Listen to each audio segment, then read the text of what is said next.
আসসালামু আলাইকুম। Hello everyone, কেমন আছেন? আশা করি সবাই ভালো আছেন। হাবিব অফিসিয়াল পেজের নতুন আরেকটি ব্লগ ভিডিওতে আপনাদের সবাইকে স্বাগতম। গাইজ, আজ সকালবেলা অত্যন্ত ঠান্ডার ভিতর, কনকনে শীতের ভিতর চলে গিয়েছে ভাটিয়াপাড়া থেকে নাস্তা করতে বাড়ি গিয়েছিলাম আমাদের কাশিয়ানীতে। কাশিয়ানীতে সেই 30 টাকার বিখ্যাত খিচুড়ি খেতে গিয়েছিলাম। তা সব কিছু আপনাদের সাথে একই ভিডিওতে শেয়ার করব, সবাই দেখতে থাকুন। প্রথমে সকালে নামাজ পড়ে এসে ঘুম থেকে উঠে দাদু বলে যে তাকে খুলনা যাবে, তাকে বাস স্ট্যান্ডে পৌঁছায় দিয়ে আসতে হবে। আবার আমার মামা যখন এসে আলফাডাঙ্গা থাকে, সে আলফাডাঙ্গা থেকে আসবে, যার কারণে আমিও আগে দিয়ে আসতে যাই। যাওয়ার পথে আমরা প্রথমে ভ্যানে করে যাই। যাওয়ার পরে দেখতে পাচ্ছেন যে চারিদিকে প্রচণ্ড কুয়াশা ছিল, হালকা হালকা রোদ ছিল। সে সময় ঘড়িতে 8টা বাজে। আমরা গিয়েছিলাম, আমাদের বাস ছাড়ার কথা ছিল 9টার দিকে, 8:50-এর দিকে ছাড়ার কথা ছিল, যার কারণে আমরা 8টার দিকে বাড়ি থেকে বের হয়ে যাই। বের হয়ে গিয়ে আমার দাদুকে বাস স্ট্যান্ডে পৌঁছায় দিয়ে তারপর আমি আবার আমাদের কাশিয়ানীতে যাই। কাশিয়ানীতে গিয়ে সেখান থেকে নাস্তা করে পরে আবার বাড়ির উদ্দেশ্যে রওনা দিই।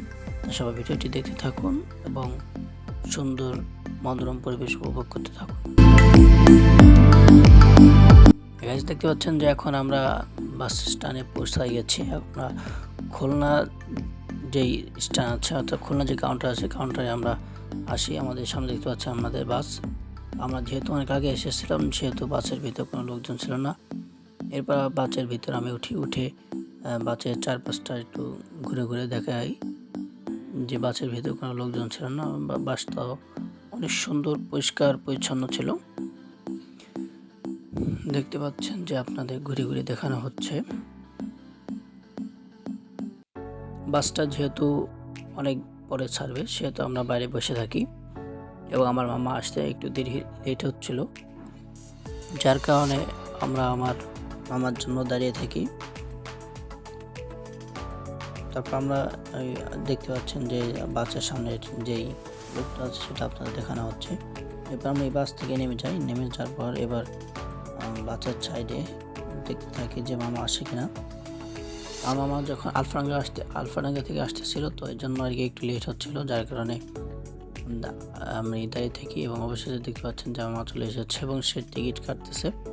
এবং টিকিটওয়ালা আমার যেহেতু দাদু যাবে, সেহেতু তাকে সামনে দেওয়া যায় কিনা সেটা দেখতেছিল। এরপর তাদেরকে আমি বাচ্চা উঠাই দিয়ে আমি আবার আমাদের লোকাল কাউন্টারে আসি। কাশিয়ানীর উদ্দেশ্যে লোকাল বাসে উঠে কাশিয়ানীর উদ্দেশ্যে রওনা দিই।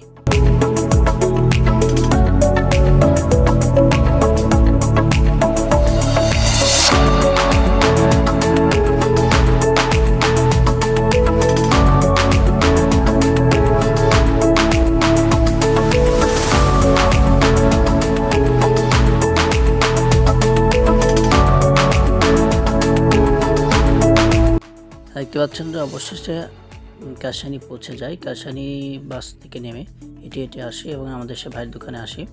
আসার পর ভাই আমাদের সাথে সুন্দর কথা বলে, কুশল বিনিময় করে। এরপর ভাইকে খিচুড়ি দিতে পারি, 2 প্লেট খিচুড়ি দেয়।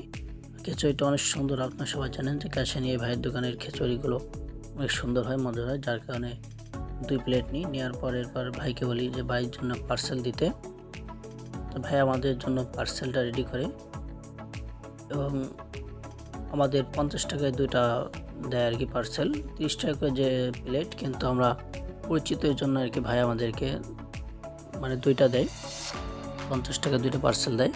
এরপর আমরা চলে আসি আমাদের বাড়ির উদ্দেশ্যে রওনা দেওয়ার জন্য। বাসে ওঠার জন্য চলে আসি বাস কাউন্টারে উঠে এবার টিকিট কাটি, এবার বাড়ির উদ্দেশ্যে রওনা দিই। আমাদের ভিডিওটি যদি ভালো লাগে তাহলে সবাই লাইক, কমেন্ট, শেয়ার করে দিবেন। আজকের ভিডিও পর্যন্ত। পরবর্তীতে আমাদের এই খাবার নিয়ে আরেকটি ভিডিও আসতেছে। সবাই ভালো থাকবেন, সুস্থ থাকবেন এবং আমাদের পেজে এরকম সুন্দর সুন্দর ভিডিও দেখার জন্য আমাদের পেজে রাখুন। আসসালামু আলাইকুম।